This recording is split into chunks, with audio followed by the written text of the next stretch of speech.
திரு ராசி அழகப்பன், இந்த விஜயனுடைய இந்த அரசியல் வருகை குறித்த சில கருத்துக்களையும் திரு சீமான் முன் வச்சிருக்காரு. அதுல ரொம்ப முக்கியமாக ரசிகர்களை, கட்சி தொடங்கியவுடன் நான் ரசிகர்களை பார்க்கல, மக்களை பார்க்கிறேன் அப்படின்னு சொல்லியிருக்காரு திரு சீமான். இதை எப்படி பார்க்குறீங்க? இல்லை, மரியாதைக்குரிய சீமான் அவர்களுடைய அந்த வளர்ச்சி என்பதே திராவிட பேச்சாளர்களுடைய ஒரு நீட்சியாக தான் நான் பார்க்குறேன்.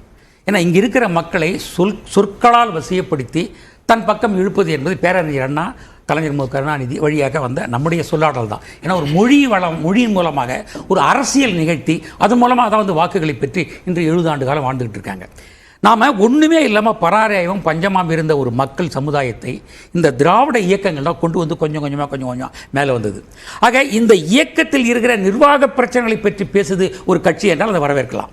ஆனால் இந்த இயக்கத்தை கட்டமைத்த மிகப்பெரிய தலைவர்களை ஒரு பேச்சின் ஒரு மோசமான பேச்சின் மூலமாக சரியில்லை என்று சொல்வது என்பது இந்த 70 ஆண்டு கால இந்த நிர்வாகத்தை நடத்திய இந்த அரசியலுடைய நோக்கத்தையே கலங்கப்படுது. நீங்க நிர்வாகத்தை குறை சொல்லுங்க.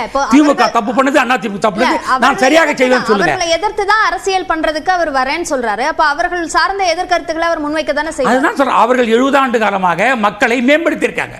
குறைகள் இருக்கலாம், குறைகளை கலந்து நான் வருகிறேன் என்று சொல்வது ஒரு அரசியல் தலைவருடைய ஒரு பொறுப்பு.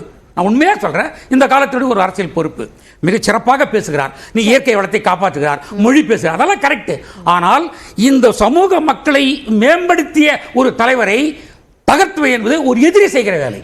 ஒரு எதிரி செய்கிற வேலையோடு நின்று கொண்டு அவருடைய பேச்சும் நடவடிக்கையும் கொஞ்சம் கொஞ்சமாக மாறுகிறது என்பதனால்தான் ரஜினிகாந்த் சந்திப்பும் அதோடு இணைந்து விடுகிறது. எனவே இவர் மக்களுடைய பிரச்சனைகளை பேசாமல் திராவிட கட்சியினுடைய வெற்றிக்கான அந்த தலைவர்களையும் சித்தாந்தங்களையும் பேசுவது என்பது இவர்களுடைய ஒட்டுமொத்த தமிழக மக்கள் நலனை எதிர்க்கும் ஒரு குரலாக கட்டமைக்கிறார். இது யாருக்கோ பயன்படுகிறது என்பதை வெளியிலிருந்து பார்க்கிற மக்கள் உன்னிப்பாக பார்க்கிறார்கள். அவர் சந்தேகப்படலை, ஆனால் அவர் அப்படித்தான் செயல்படுகிறார் என்று மக்கள் கருதுகிறார்கள். உங்களுடைய பேச்சு ஒரு புதிய மாற்றத்தை கொண்டு வரும் என்று நம்புகிறார்கள். ஆனால் அது எல்லாம் ஒரு கனவு தேசமாக இருக்கிறது. திராவிடம் என்பது ஒரு சொல் அல்ல, அது தமிழகத்தினுடைய நிர்வாகத்தினுடைய சம உரிமையுடைய ஒரு சொல். உங்களுக்கு திராவிடம் பிடிக்கலன்னா வார்த்தை எடுத்துருங்க, ஆனா அவங்க செய்த செயல்பாடுகளை நீங்கள் தவிர்க்க இயலாது. ஓகே திரு ராம்கி, பேசப்படும் பேர தொகையின் அடிப்படையில் ஒரு யார் களத்துல சிறப்பா செயலாற்றுறாங்க அப்படின்ற ஒரு முடிவுக்கு வந்துட முடியுமா? இல்லை, பேரம் தொகை அதெல்லாம் வந்து கூட்டணிக்கான இந்த மாதிரியான ஒரு வதந்திகள் பேச்சுகளும் இருக்க தான் செய்ய போகுது. ஐபிஎல் வீரர்கள் கூட இவ்வளோலாம் இது இல்லை, 2000 கோடிலாம் பெரிய விஷயம். அதெல்லாம் ஒரு பேசுகிற ஒரு செய்தியாக தான் நம்ம கடந்து வந்தாகணும். அது இப்போ இந்த மாதிரி மையமாக இருப்பவர்கள் கூட ஏதாவது ஒரு பக்கம் இழுத்து தள்ள வேண்டிய அந்த மாதிரியான ஒரு இருதுருவ போட்டி அரசியலை நோக்கி போயிட்டு இருக்கோம். அப்படி இருக்கும்போது சீமான் போன்றவர்கள் வந்து ஒரு விஷயத்தை அவங்க சொல்கிறது வந்து ஆட்சி மாற்றம் இல்லை, அரசியல் மாற்றத்துக்கு தான். சீமானுக்கே நல்லா தெரியும், ஆட்சி மாற்றத்துக்கு நம்மளால பெரிய அளவு பங்களிக்க முடியாது. அது அரசியல் மாற்றத்திற்கான ஒரு விஷயம். அவர் ஏதோ ஒரு வழிமுறையை சொல்றார், அது ஒர்க் அவுட் ஆகுமாங்கிறது அப்புறம் பார்க்கலாம். ஆனால் ஒரு அரசியல் மாற்றத்தை பற்றி பேசுகிறவங்கள வந்து நம்ம ஏதாவது ஒரு பக்கம் தள்ளி விட்டு அவங்களுக்கு மீது ஏதாவது ஒரு சாயத்தை பூச இருக்கும்.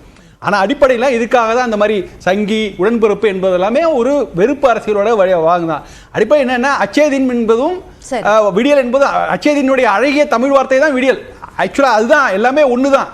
அதை நம்ம ஒரு கோஷங்களாக மக்கள் மத்தியில் ஒரு வசீகரமான கோஷங்களாக எடுத்துகிட்டு போய் வெற்றி பெற்ற பிறகு அதை பற்றி கட்சிகள் மறந்து விடுகின்றன. இந்த வார்த்தைகள் மூலமாக ஒரு வெறுப்பு அரசியல் கடத்துகிறார்கள். அவர் தனியாக ஒரு பிளேயராக தனியாக நின்று செயல்படுறார்.